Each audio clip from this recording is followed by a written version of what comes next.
Now, normally to make money in Old School, you have to kill monsters, complete raids, or complete some skilling money-making method. But there's actually a lesser known but extremely lucrative way to make money in the game, and that's actually helping out other players. Now, there are quite a few different services you can provide other people in the game, and they will pay a premium, usually to gain higher experience rates than are normally possible, or by providing a convenience to the player. Now I'm going to call these money-making services, and let's start off with probably one of the most well-known method, and that would be bone running. The nice thing about running bones is there are no real account skill requirements or progression requirements at all. You can pretty much do this on a level 3. Now normally when you're training prayer, you'll do it in Remington. You'll have a whole stack of noted bones in your inventory. You'll use a full inventory on the altar, then you'll go unnote them with files and repeat, running back and forth. But if you have the money, you're actually able to pay someone or multiple people to do that for you. This increases the experience rate notably, as you don't have to run back and forth unnoting the bones yourself. If you do this with the highest level bones, superior bones, you're able to get well over 2 million prayer experience per hour. Now, how much money can you make running bones? Well, normally somewhere between 1 mil and 3 mil per hour.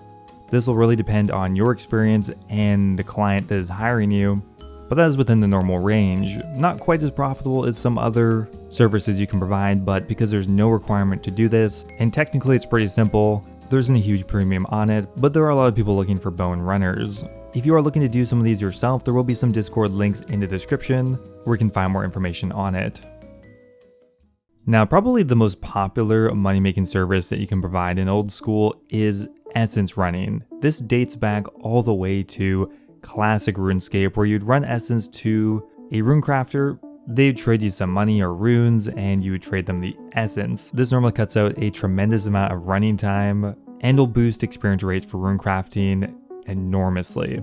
Now, essence running is quite a bit more technical and difficult to learn than bone running, both for the person running the bones and for the person hiring the service. It requires a lot of trading, cycling through interfaces, and fairly precise timing to get the highest experience rate possible. Now for pure experience, people will run lava runes. For each runner that you hire, you can get about an extra 45k to 60k experience per hour, up to a cap of 4 runners, which will then get you the EHP rate of 240k runecrafting experience per hour. This is essentially 4 times quicker than you can do on your own, and there is thus a very significant premium on hiring people for this service.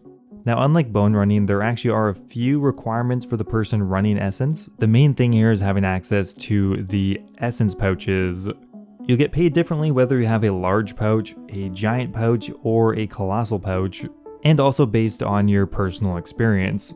For example, someone who is new and running with only a large pouch might only earn somewhere between 3 and 5 mil per hour, but somebody who's experienced and has access to the giant or even colossal pouch could earn 8 mil or more running essence.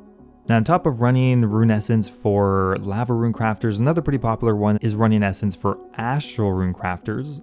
This is popular because it's a lot less click intensive, which makes it a bit less expensive for the client, as well as the fact that you're actually making some money from the runes themselves. But either way, if you're willing to put a bit of effort into learning essence running, it becomes pretty much the best money you can make per hour at this level, and is a great way to fund your account to reach your own goals. Now, another classic example of how people would make money using this technique are delivery services. For example, people will deliver supplies to wyvern hunters, trade them, and take away their loot. Super convenient, and this is kind of similar to what Factor 75 does, the sponsor of today's video. Factor is also a food delivery service, but instead of prayer potions, they deliver fresh, ready-made meals to your doorstep. The convenience factor is massive, no cooking required, no dishes, just time saved, so that you can continue playing your chunk-locked, collection log completionist tileman. Now, I've been ordering a lot of takeout food recently, and even though healthy takeout food does exist, I almost never end up ordering it. What's nice about Factor is their meal selection is actually very healthy, so by switching over, your body will just be a lot happier. Each week, Factor's menus are updated, and they include tons of options for pretty much any diet, whether you prefer seafood, veggie, meat, but they also have options for more restricted diets like keto, vegetarian, or even vegan. So to order your first box, make sure to go check out Factor. You can use my link or go to go.factor75.com and use my code POGFLIPNOV60 for 60% off your first box. And thanks again to Factor for supporting the channel and sponsoring the video. Alright, so next up here we have kind of an interesting one. This service actually has fairly high requirements to perform, but it's insanely AFK. I mean, you can literally leave your client for 25 minutes at a time, and that would be for account dancing. Now, what is dancing? Well, it's this. If two accounts are following each other in a certain way, they will kind of dance around in a square shape. Now, the question you might be asking is, why does this have any value at all? Well, for certain activities, mainly bursting or chinning, having alt accounts dance around actually helps stack up the NPCs in a favorable way. The most common place to do this is in the Monkey Madness 2 tunnels, where you'll have the accounts dancing right near to where you are bursting or chinning. This will cause the monkeys to stack up properly on top of you. They won't get stuck in a line like they normally do. And best of all, you won't even have to run back and forth yourself. You can literally just AFK here while the accounts dance for you. This can also be helpful for slayers such as Dust Devil tasks or Necreals, but the one with the highest premium is the Monkey Madness 2 tunnel, because you do need to have access to the area, which means you do need to have the requirements to start the quest. So 70 crafting, 69 slayer, 60 hunter, 55 agility, you need all of that stuff on 2 accounts. Now, how much money can you make per hour doing this? Well, although the requirements are high, the effort is extremely minimal. Now, to hire 2 dancing accounts, you would need to pay somewhere between 2 mil and 4 mil per hour, which honestly is pretty good money considering you hardly have to interact with the game at all. Now, another interesting service that you can hire people for that I didn't even know existed is log running. This essentially would help boost your fire making experience per hour, and essentially the way this would work is someone would hold logs in the Varrock Square and would quickly trade you over an inventory whenever you teleport back to start your next row. They would then go bank quickly, withdraw the logs, and get back in position. Now, this has absolutely no requirements to do it. The intensity is probably even not that high either. The only drawback here is I'm not sure how popular this is, so I don't think you'd find too many clients for this, but if someone's looking to have the EHP fire making experience rate while putting in less effort, they might consider this option.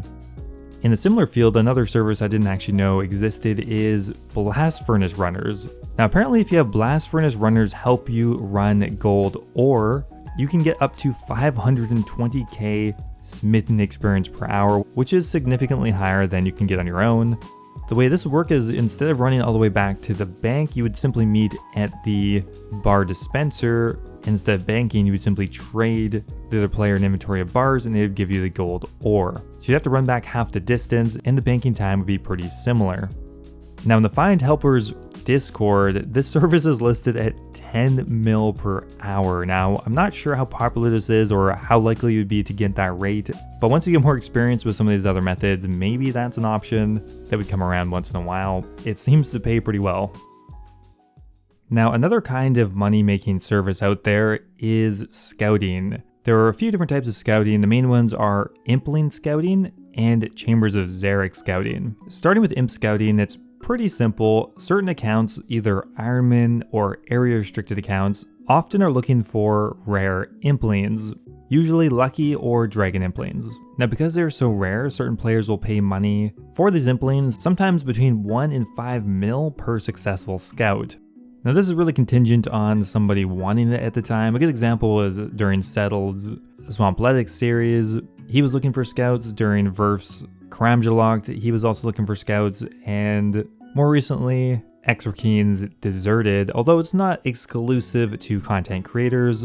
Ideally, you want to find someone looking for them first, and then actively go scout them or just keep it in mind for later. This can be kind of inconsistent though. A more consistent type of scouting is Chambers of Xeric Scouting, although it's still really dependent on who's online at the time and if anyone is interested. Now, unlike the Tombs of Amasket or the Theater of Blood, Chambers of Xeric has a random layout every time. Now, some layouts are obviously much better than others, and people will sometimes pay a premium for a very valuable room layout. Normally, these would be purchased to try to go for a time record, either for combat achievements or just, to get the quickest time. And for a good room scout, you can normally sell it for 1 to 3 mil. Now there's a great resource in the We Do Raids Discord under the Scout Trading Info channel.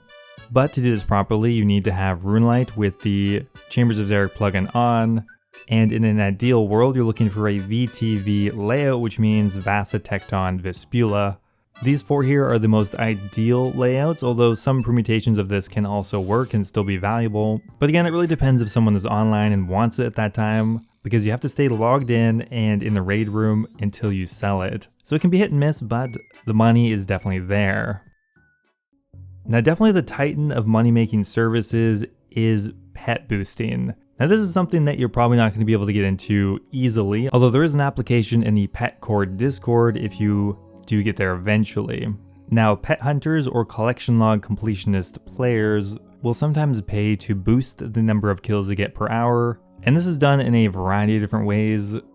Normally it involves multiple accounts fighting the bosses with you, but not dealing enough damage to actually take the kill. The cost per kill varies a lot, but ranges anywhere from 300k per kill for an easier boss like Scorpia, up to a whopping 1.4 mil per kill at something like the Corporal Beast. Now this is probably the most expensive type of service you can provide because the coordination and accounts required is immense. Some boosters are sometimes playing up to 8 to 10 accounts at once, which requires a ton of focus. But the money you can make per hour here is immense, sometimes between 50 mil or upwards of 75 mil per hour can be made boosting pet kills. The reality though is this is going to be reserved for extremely experienced players who have done this for a while and have access to a lot of high level accounts. So anyway, that's pretty much all of the services I can think of that are allowed in Old School. Obviously there's a lot of ways to make money doing this, and I think it's something that you could have in your back pocket if you're looking to kind of expedite the growth of your cash stack. Anyway guys, I hope you found it useful. All the links for the Discords will be in the description. Thanks for watching, and I will see you next time. Now before I go here, I want to give a giant thank you to all of my members over on YouTube. Thank you to Mitch Reinders, March3258, Prophet of the Boosh, The Hybrid, and Kush Patel for subscribing at the Dragon tier. Thank you once again for all the support. Also thank you to YoYoStup89, Mexos, and NDM001 for subscribing at the Runite tier. Appreciate you all, and of course everyone else who became a member, subscribed, or just watched my video. Thanks again, and I will see you next time.